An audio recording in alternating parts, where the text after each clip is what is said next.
And it was the best lie I'd ever said in my life. Yeah. I said to her, all right, I'll take it. Right. And in a split second, that frail old lady, who looked as if she was going to die, started doing a dance. Dan Gurnaam Singh just started dancing around the hallway, and I thought, okay, Mum's gone loopy. You know, she got this burst of energy from somewhere. Her face went from a dead, greyish looking face to a rosy red, smiley, eyes lit up, sparkly face. And I says, Mum, I'm going to go out to get. She goes, don't leave the house, because if you leave the house, I don't know when you're going to come back. Straight away, she started to phone every single Gurdwara Sahib in England to find out where there's an Amrit child. We just missed the Amrit child. Sangrand had just gone past. We didn't know what Sangrand was, and so forth. And they says, come back in a month's time, and your son can be blessed with Amrit. And Mum turned around, no, he's going to die. If he doesn't have Amrit now, he's going to die. Please, somebody help me. I jeopardised our family so much financially,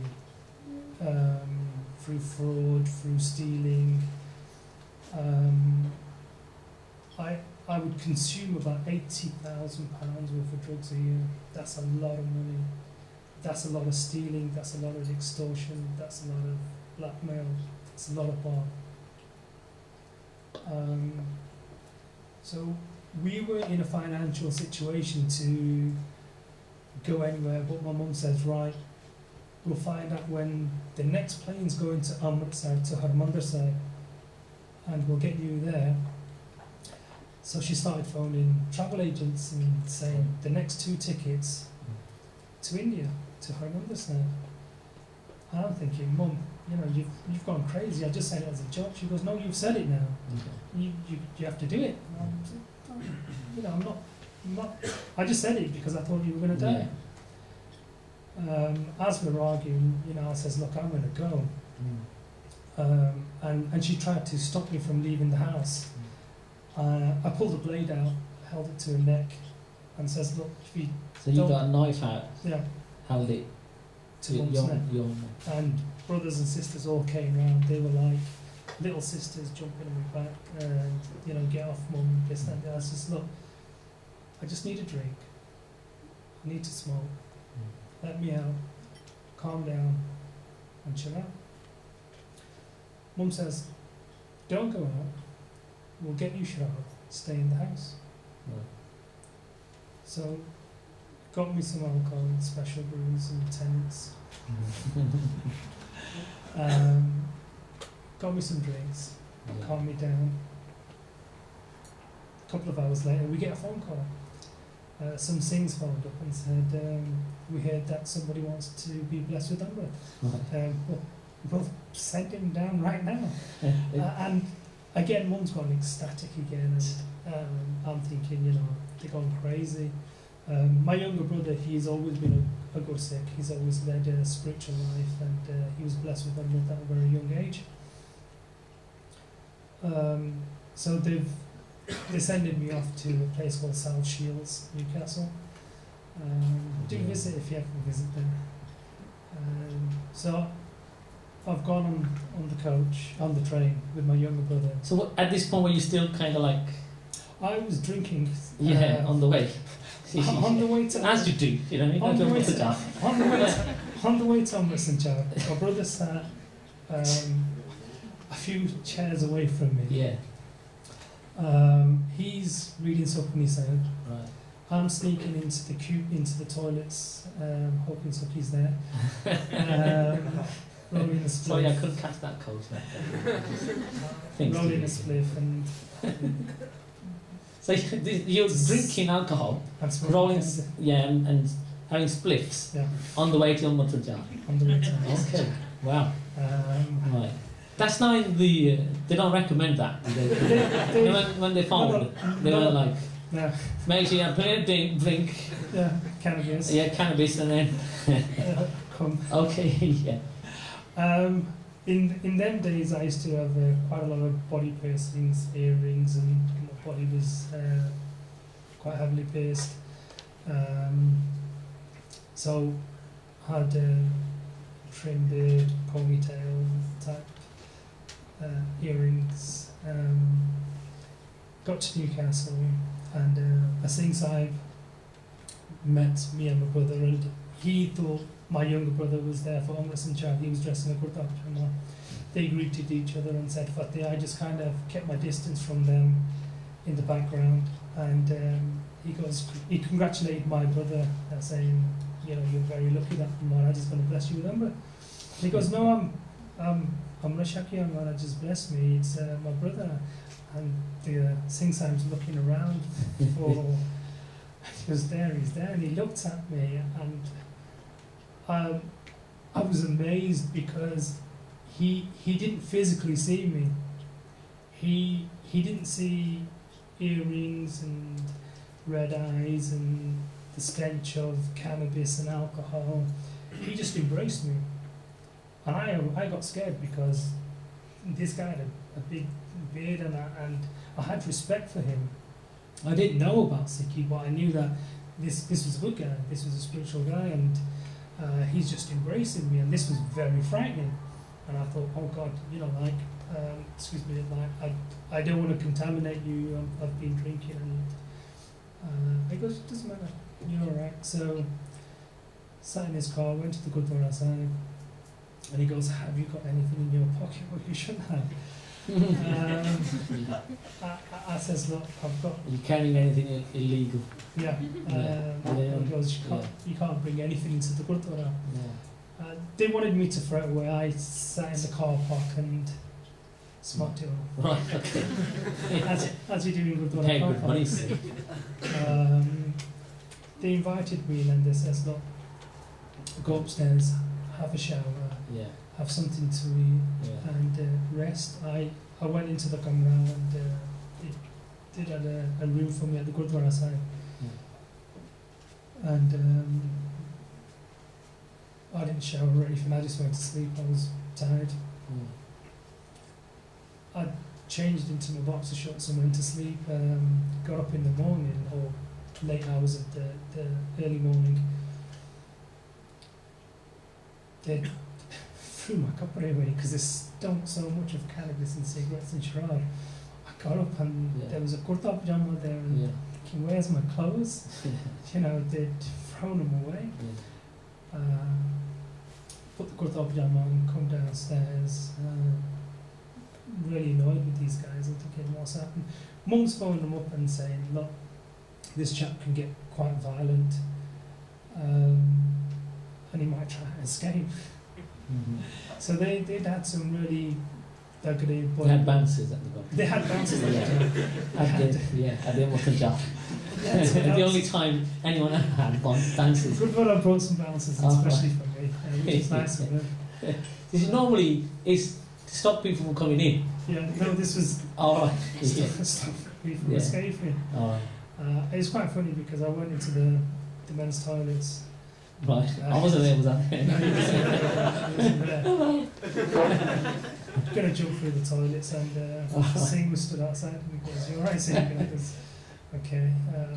So I was trying to convince them to let me go out for a smoke or a drink or anything. They says, "No, you're here. You've got a process to go through. You've made the first step." And now Maharaj is going to bless you, so Maharaj is going to step towards you. Don't worry, you'll be okay. And I says, look, I really don't believe in it. I don't know anything about it. I respect user things. I'm happy doing what I'm doing. You know, that was it. So they says, don't worry. You're still drunk. We'll speak to you in the morning. I says, look, I want out of here. Got a little bit aggressive with them. They sent me upstairs. I couldn't sleep. Came back downstairs. They have a really nice umbrella there. They had it was coming up to the Shahidi Gurpur of the Shoti Sahib Chadi. the two sons of Guru Gobind Singh Ji. And they were doing Simran, and they were only, I would say, between 11 and 15-year-old. There was a little group jatha of kids doing Kirtan and Simran. I don't know why, but they just felt that they should tell me the story of this Shruti Sahibzade. And when they told me the sacrifices, I'd heard the story before, but it emotionally hadn't touched me. I just sat there and I just started to cry. I thought, bloody hell, these two souls were bribed with women, riches, anything, and I'm going out, sleep with anybody, drink anything, eat anything, do whatever, my own will. And these people are being tortured, and they won't let go of Sikhi. You know, they sacrifice their lives, but not remove one gaze, not touch tobacco, alcohol, anything like that. Something triggered inside of me, and I got very emotional, cried. One of the Gyani Singhs came up and he goes, okay, we're going to tell you about Amrit. This is the rules and regulations. And when he told me, I goes, look, I eat meat with meat. I don't mind taking my earrings out. I don't mind growing my hair. That's not a problem. I don't think I can stop smoking. I enjoy cocaine. I'm in a relationship. I'm really against all this. It's not for me. And they go, try it. Oh. They go, try it. I was like, you guys are crazy. So just to get them off my back, you thought they were crazy. I thought they were crazy. Crazy. Of course. So I thought, okay, I'll just go along with them, get it over and done with. Ironically, opposite the Gurdwara, there's a pub. There always is. There always is. For some strange reason. So I thought, we'll have the ceremony. Maharaji bless me with them, but then they'll let me go. And oh, yeah. I'll go straight to the pub. They waited a couple of days. Still had the bouncers on the doors day and night, wouldn't let me go. So had you taken all that at this point No. with this local? I was like getting withdrawal symptoms. I was like shivering, hot and cold, just panic attacks. Very violent towards them. Quite violent enough. Yeah. Going to that side of it. Yeah. And then the Bhai Singh Sahibs prepared themselves to become the Panch Pyare. They dressed me, sajad me with the Panch Gurkara. And the Paredar at the door of the Amrit Sanchar, he opened the Darwaja to Darbar Sahib. Always in my life, there's been some superheroes who I've looked up to. I've had Spider-Man, Bruce Lee, but one of them was always Guru Gobind Singh Ji Maharaj. Intrinsically, I was always Guru Gobind Singh Ji was my ideal hero. I didn't know anything about him. There was a picture of him in the house. He was my hero, as well as Bruce Lee and Spider-Man. When that door opened and I walked into the bar side, it was like walking into a different dimension, into a different universe. I felt immediately reborn. I just felt as if I just shed a skin, a layer, and the old Gurnaam had died, and there was an instant birth. It was that instantaneous. And I went in there, and Sahib Sri Guru Granth Sahib Ji was there, and Benji was doing Chor Sahib Ji Seva, and the Bhai Singh Sahibs were there. And as soon as I seen them, it was Guru Gobind Singh Ji Maharaj. And I thought, wow, I'm stood in front of Guru Gobind Singh Ji. With Maharaj's kripa, they blessed me with them, and I said to him, look, please, I can't do this. It's not going to happen for me. From the age of 9, to 24, 25. Yeah. This is how my life's been. They goes, don't worry, we're going to do with this. And that was the starting of my life then, with my writing group. I mean, there's tons of stuff, that happened after. I know, and there's a lot of work that you do already with other people who've gone through similar kind of problems. And but the thing is, unfortunately, because of the time, I apologise. Because Gurnaam Singh is going to be here after anyway. So I'm just conscious of the time. We've gone really way over. But so I hope you can stick around and so I hope you don't mind me cutting the interview here. So I'm apologising because it's like I said, we were running really kind of over time. So thank you very much, Gurnaam Singh. And then if there's any questions, Gurnaam Singh is going to be around. And if there are people or yourself or anyone that are going through so similar problems and addictions, then he's the man to speak to. Not to get drugs off him, to get off them. Yeah. So I'm just going to take 2 minutes more. Okay, yeah, go.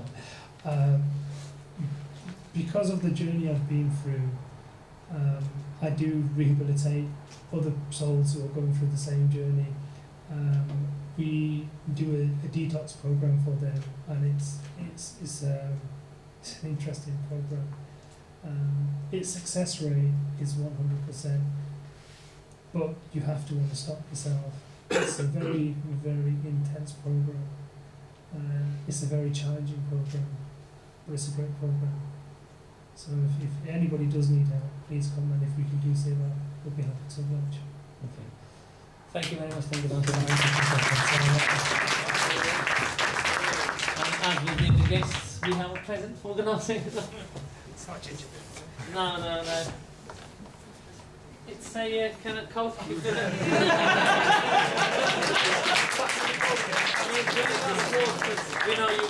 You've had a lot of cold previously, so now I'm really sorry again. Apologies to everyone.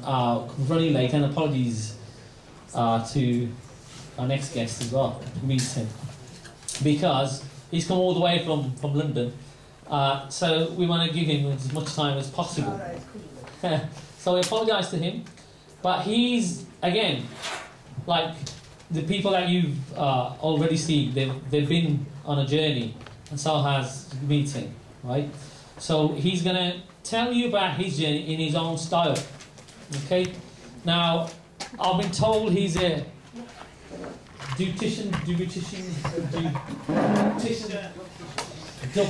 one of those titians. He's a titian. He's going to tell you about his titianing. So, if he's ready. Okay, 2 seconds. Right. He's into his reggae stuff.